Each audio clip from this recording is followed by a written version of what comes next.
Hello mga paps, ito yung glass topser nga ginawa ko. Paano bibilogin tong ganito na siya. So, galing doon sa hindi pa bilog siya. Gamit lang yung plywood saka pako. Yan, ito pinaka-simple. Kung napansin nyo, may butas to sa gitna. Umpisa yung ginawa yung karkas, ito yung pinaka-center na. Tapos gawa ko dito ng center din niya saka pako, para siya magiging guide para mabilog siya. Yung gamit ko dito hindi po to liha, ito yung diamond to na 50 ang ginamit ko para pambilog dito, para hindi siya magbabago. Watch yung paano to bilogin ko ha. Ayan. Ito yung hindi bilog yan, kung napansin hindi bilog yan. Ayan o, lampas yan. Kasi pag portable to ibilog, hindi talaga to siya mabilog. Ayan, hindi talaga mabilog to pag portable ang ginamit, yung grinding.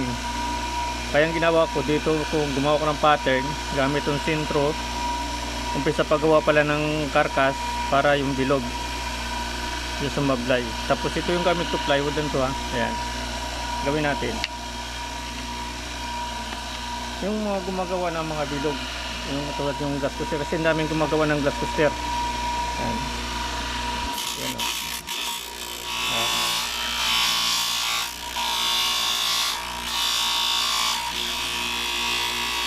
Ayan lang. Ikutin ko lang.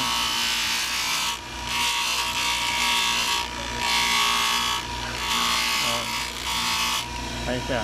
O, bilog na siya. Pantay rin dito to yung materialis wala makapal, walang manipis, bilog na bilog talaga siya.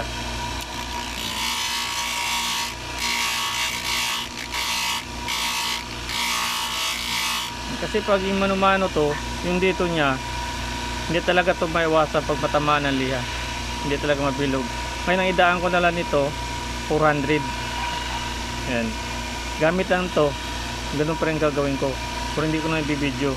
At least mayroon ng basihan ng kung paano bilogin. Yan, gagawa pa tayo ng isa.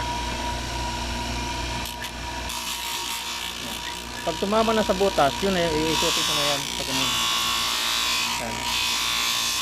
Yun ang ikot, bibilogin ko na yan siya ng tama talaga. Yan.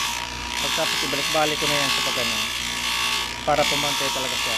Hindi talaga siya sasablay. Kasi gawa nga may pako siya dun sa butas. Saka saglit lang, hindi ngalay yung kamay mo. Ayan, bilog na siya. O diba, walang kasablay-sablay. Pantay siya. Wala talaga siya sablay.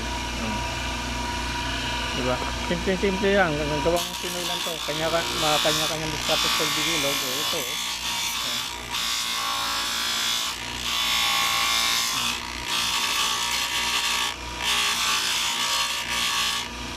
Yung gumagawa ng mga glass coaster. Dito lang magbilog. Diba, bilog siya. Ito diamond to, hindi to liha.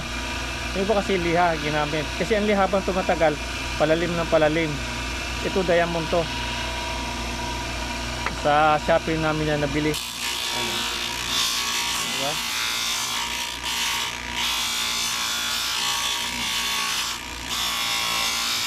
Basic lang. Hindi ka papagod mag-grind ng portable. Diba?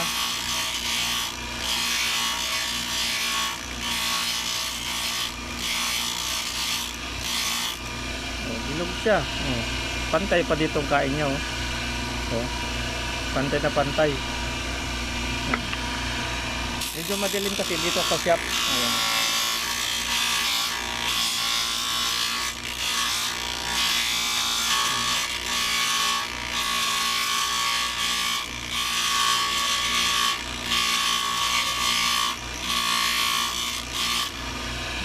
Sigit lang.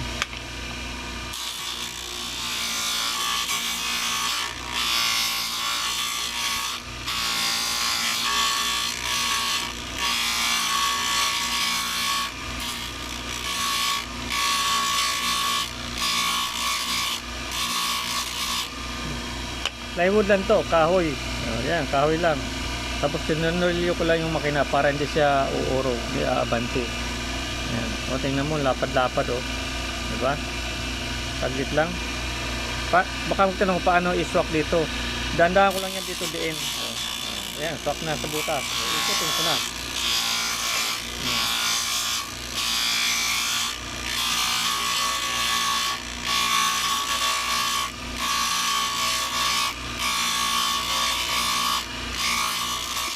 Pantay pa, laki dito lahat. Diba? Sakit lang. Kaya pag sabihin nyo walang pulilit, kasi binilagyan ko itong masking tape yung butas para yung pulilit hindi makatagos dito sa kabila. Lagyan ko ng masking tape na maliit lang na clear. Huwag yung masking tape na mga kulay lalabas yan dito clear. Tapos tingnan mo, wala siyang pulilit sa butas, di natakpan. Kaya matuntun mo talaga siya.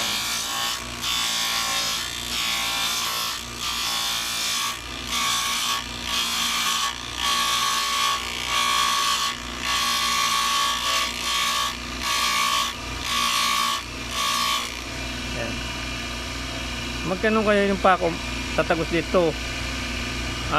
Tansayin mo lang hindi tatagos yung pako, yung nakalabas dito sa plywood. Ayan o, yung tama-tama lang.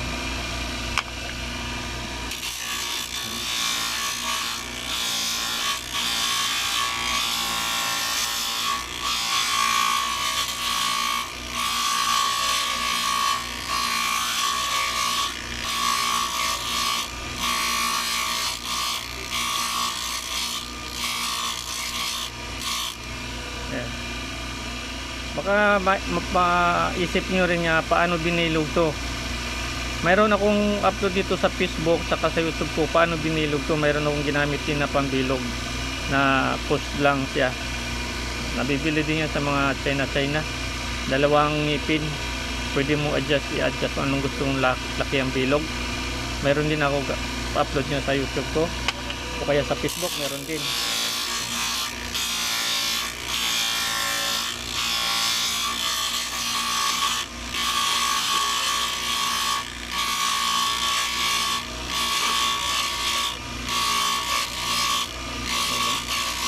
Simple lang, hindi ka papagod. Di ba? Pantay siya.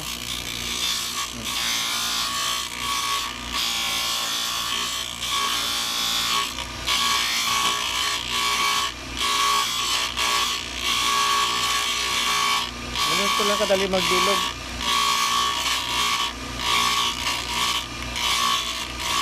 Galit lang. Tapos na.